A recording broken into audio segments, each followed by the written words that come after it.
नमस्कार, मैं हूं पवन त्यागी। पंजाब के किसान हरियाणा के बॉर्डर पर डटे हैं और उनका कहना है कि हम दिल्ली जाकर ही दम लेंगे। इसी बीच कुछ वीडियो वायरल हो रहे हैं सोशल मीडिया पर। वो किसान ये कहते दिखाई दे रहे हैं, कोई कह रहा है कि मोदी जब तक इस्तीफा नहीं देगा हम ये आंदोलन खत्म नहीं करेंगे। एक कोई कह रहा है हरियाणा का खट्टर मोदी और उत्तर प्रदेश का योगी, ये जब तक इस्तीफा नहीं देंगे ये आंदोलन खत्म नहीं होगा। कोई कह रहा है हमारी सभी मांगे मानो वरना मोदी की कुछ दिनों बाद हत्या कर देंगे। इस तरह की हत्या करने की बात, मोदी को मारने की बात, देश के प्रधानमंत्री के विरुद्ध अपमानजनक टिप्पणियां हो रही हैं। और इधर ये जो किसान नेता हैं इस आपदा में अपना अवसर तलाश रहे हैं। राकेश टिकैत फिर से एक बार सुर्खियों में आने में है क्योंकि मीडिया कवरेज मिलता है। उत्तर प्रदेश के किसान नेता हैं। अब यह हकीकत तो यह है कि पिछली बार की तुलना में इस बार उनके पीछे कोई नहीं खड़ा है, लेकिन मुट्ठी भर लोग तो हैं जो राकेश टिकैत के परिवार के हैं, कुछ खास होंगे, कुछ यूनियन के पदाधिकारी होंगे। अब वो इस बार फिर एक बार इस आंदोलन में कूदने की तैयारी में है और उन्होंने बयानबाजी कर दी है कि यदि सरकार सड़कों पे कील लगाती है तो हम गांव के अंदर कील लगा देंगे। पंजाब वाला हाल उत्तर प्रदेश में भी बना देंगे कि भारतीय जनता पार्टी के नेताओं को हम प्रचार के समय गांवों में नहीं घुसने देंगे। तो क्या पंजाब में जिस तरह से हमने देखा विधानसभा चुनाव में भारतीय जनता पार्टी के जो प्रत्याशी थे उनकी गाड़ियों पर हमले होते थे, घरों में लगे हुए झंडों को तोड़ दिया जाता था, यहां तक कि घर में जाकर लोग धमकाने तक का काम करते थे। यही कुछ माहौल देश के अंदर बनाया जा रहा है। अब इसमें साउथ के कुछ किसान संगठन भी कूदे हैं जिनका संबंध वामपंथी दलों से है। इसका मतलब बिल्कुल साफ हो गया। और ये तो राकेश टिकैत ने पिछली बार ही बोला था कि ये जो आंदोलन हमारा है ये तो 2024 तक चलेगा। यानी इनका असली मकसद है मोदी को हटाना। मोदी को हटाने का मकसद आप सोचिए, स्वामीनाथन आयोग की रिपोर्ट 2008-9 में आ रही है और 14 तक कांग्रेस की सरकार थी, उस पर कोई बात नहीं होती। एमएसपी की गारंटी पर कोई बात नहीं होती। लेकिन अब इनको एमएसपी की गारंटी भी चाहिए, अपनी कंडीशनों में इनको लोन भी माफ चाहिए, बड़े बड़े ट्रैक्टर लाएंगे। बड़े बड़े किसान, राकेश टिकैत करोड़पति आदमी है लेकिन उसको भी सब्सिडी चाहिए, बिजली फ्री की चाहिए। बिजली का कानून अगर सरकार बना रही है कि हर राज्य में एक से अधिक बिजली प्रोवाइडर रहेंगे, जैसे कि मोबाइल फोन होता है, प्राइवेट कंपनियों को भी अब इसमें उतारा जाएगा। ये कहते हैं ना, हमें मंजूर नहीं है। क्यों? कहते हैं साहब किसानों को बिजली फ्री नहीं मिलेगी। क्यों मिले किसानों को बिजली फ्री? अगर मिले तो वो सरकार सब्सिडी दे रही है, सरकार आपको सब्सिडी देती रहेगी। आप अपनी सब्सिडी की बात करो, अपनी छूट की बात करो। प्राइवेट कंपनियां राज्यों में आई नहीं है, लेकिन आप पहले से कह रहे हो ये प्राइवेट कंपनी आ जाएंगी तो ये तो सरकार किसान को बिजली देंगी नहीं। हाँ बिल्कुल, प्राइवेट कंपनियां इस तरह से नहीं करेंगी जैसा अभी चल रहा है। पंजाब में क्या चल रहा है हम सब जान रहे हैं, मैं बाद में बताऊंगा। लेकिन इसी बीच एक खबर और आ गई कि ये जो किसान नेताओं की भाषा बोलना और मोदी के विरुद्ध आग उगलने वाला पूर्व राज्यपाल सत्यपाल मलिक, उनके ठिकाने सहित लगभग देश में 30 जगह सीबीआई की रेड हुई। मामला था एक हाइड्रो प्रोजेक्ट का, जो सत्यपाल मलिक जब जम्मू कश्मीर के राज्यपाल थे उस दौरान में एक जो है ठेका छोड़ा गया।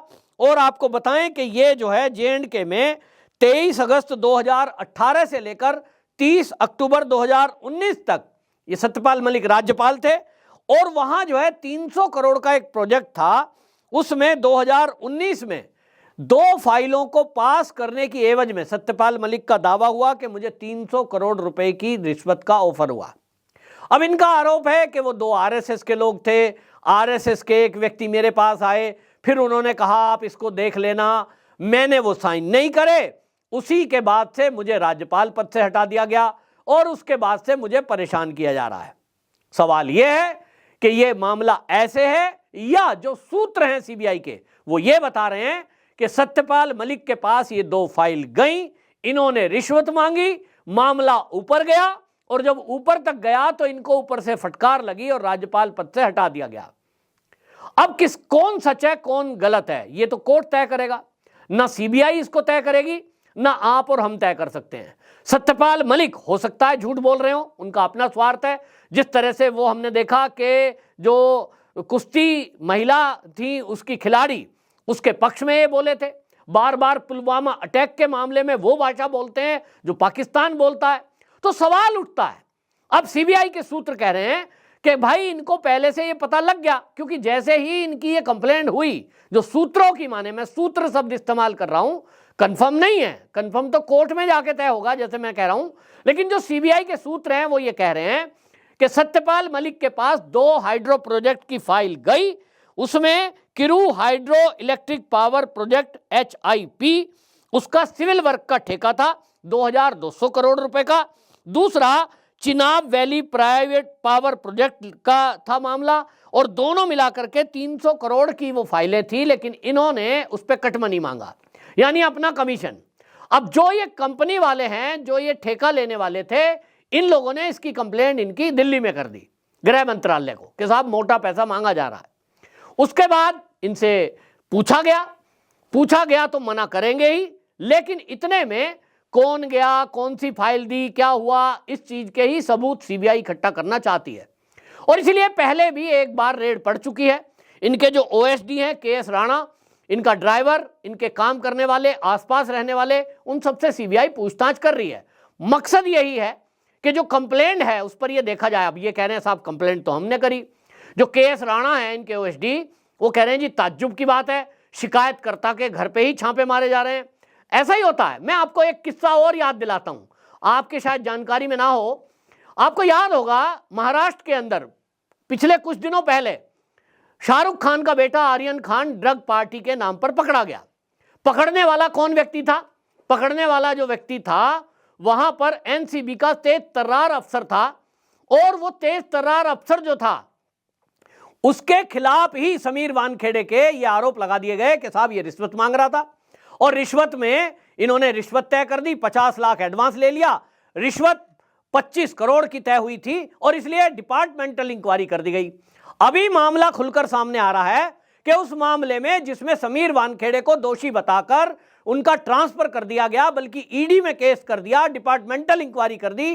अब यह पता लग रहा है कि जिन्होंने आरोप लगाए, जो चिल्ला रहे थे कि समीर वानखेड़े दोषी है, उन्होंने ही असल में रिश्वत ली थी, और समीर वानखेड़े को रास्ते से हटाने के लिए इस तरह का एक फर्जी स्क्रिप्ट लिखी गई ताकि समीर वानखेड़े का ट्रांसफर हो जाए, बाद में कोई पूछेगा नहीं। और आज तक आप देखिए, ना तो रिया चक्रवर्ती के विरुद्ध NCB ने कुछ किया, ना जो है दीपिका पादुकोण के खिलाफ कुछ किया, ना ही आर्यन खान के मामले में कुछ हुआ। और आर्यन खान कोर्ट में एफिडेविट दे चुका कि हमने तो रिश्वत ना तो दी ना किसी ने ली। इसी तरह यह सत्यपाल मलिक वाला किस्सा दिखाई दे रहा है मुझे कि इसमें ये भले ही कह रहे हैं शिकायत हमने की, तुमने शिकायत तब शुरू की जब यह मामला आपको पता ही लग गया। भाई जिसका संबंध सीधा दिल्ली में हो वो आपको क्यों तवज्जो देगा, वो आपके कहने पर क्यों रिश्वत देगा? इस तरह के मामले जब भी कभी उठते हैं, आप देखिए जो भी पॉलिटिकल लोग हैं, आप चाहे लालू प्रसाद को देख लो, आप केजरीवाल को देख लो, ये जितने लोगों को भी लगता है कि ED इनसे पूछताछ के लिए सम्मन देगी, इनका पहला बयान क्या है? मोदी सरकार हमसे डर गई है, बदले की भावना से कार्रवाई हो रही है, मुझे डराया जा रहा है। अब ये सत्यपाल मलिक भी कह रहे हैं मुझे परेशान किया जा रहा है, मेरे घर में तो कुर्ते पजामे मिलेंगे 2-3, मैं तो बीमार आदमी हूं, मुझे क्यों परेशान किया जा रहा है? अरे भाई मेरे घर में CBI, ED, इनकम टैक्स सब आ जाओ, सबको चाय पिला के भेजूंगा, मैं तो नहीं डरता। आओ, मैं इनवाइट कर रहा हूं सबको इस वीडियो के माध्यम से, आए जरा CBI वाले। भाई आप जितने दर्शक हैं, क्या किसी को CBI, ED या इनकम टैक्स का डर है? जिसने कोई गलत काम नहीं किया उसके घर अगर अधिकारी पूछताछ के लिए आ रहे हैं, इंक्वायरी कर रहे हैं, तो खतरा काहे का? क्यों बयानबाजी कर रहे हो? और फिर उसके ऊपर तो कोर्ट है, CBI या ED या इनकम टैक्स यही फाइनल डिसीजन करता नहीं होते, उसके ऊपर कोर्ट है। सत्यपाल मलिक जी के तो बड़े बड़े लिंक हैं, बड़े बड़े वकील उनके पास हैं, वो खुद भी बहुत दिमागदार है, फिर वो इस तरह की बयानबाजी कर रहे हैं। और ये टाइमिंग देखिए कि किसान आंदोलन चल रहा है, लेकिन हो यह गया कि सत्यपाल मलिक के किसी भी बयान का असर देश में हो नहीं रहा। एक भी सिंगल किसान नेता या किसान उनके पीछे नहीं खड़ा। आंदोलन करने की धमकी दे रहे थे और वो कह रहे थे ये सरकार को हटाना पड़ेगा, किसानों की बात मान लेनी चाहिए, इनको खाली नहीं भेजना चाहिए, मतलब इस तरह की बयानबाजी करके ये किसानों को भड़का रहे थे। लेकिन आज CBI जब जांच करने पे आई है, तो ये राकेश टिकैत के साथ मिलकर के जैसी भाषा बोल रहे हैं समझ में आ रहा है। अब आप बीमार हैं, कुछ हैं तो साथ में रहिए, लेकिन इतना तय है कि केंद्र सरकार किसी के दबाव में आने के से रही है और राकेश टिकैत ये कील बिछाने की बात कर रहा है। इसको भी समझना होगा कि ये उत्तर प्रदेश को पंजाब बनाने की कोशिश में है, जो कि होने का नहीं है, क्योंकि पंजाब में कुछ लोग ऐसे जरूर हैं जिनको खालिस्तान चाहिए या वो खालिस्तान की मांग करते होंगे। उत्तर प्रदेश में सिंगल एक आदमी ऐसा नहीं है जो योगी जी के विरुद्ध या भारतीय जनता पार्टी के विरुद्ध कोई इस तरह के अभियान में राकेश टिकैत के साथ शामिल हो जाएगा। आपकी क्या राय है? कमेंट बॉक्स में जरूर बताएं। वंदे मातरम।